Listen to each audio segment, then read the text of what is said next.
Welcome to the Tech Egg. Don't get scrambled. Enjoy the video. In this video, I will show how to make Popsicle Stick Crossbow updated. First, gather materials and prioritize safety with eye protection and a clear workspace. Lay out popsicle sticks, clothespins, rubber bands, glue, and a dowel for the bolt guide.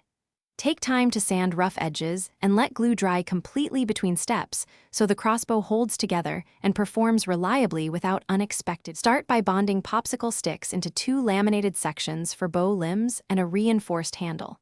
Build a trigger from a clothespin, securing it with glue and a small pin so it releases smoothly. Wrap rubber bands for tension and align a dowel on top to guide the bolt.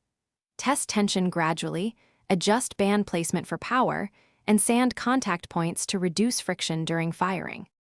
Begin tuning by firing light bolts and incrementally increasing rubber band tension as you confirm durability.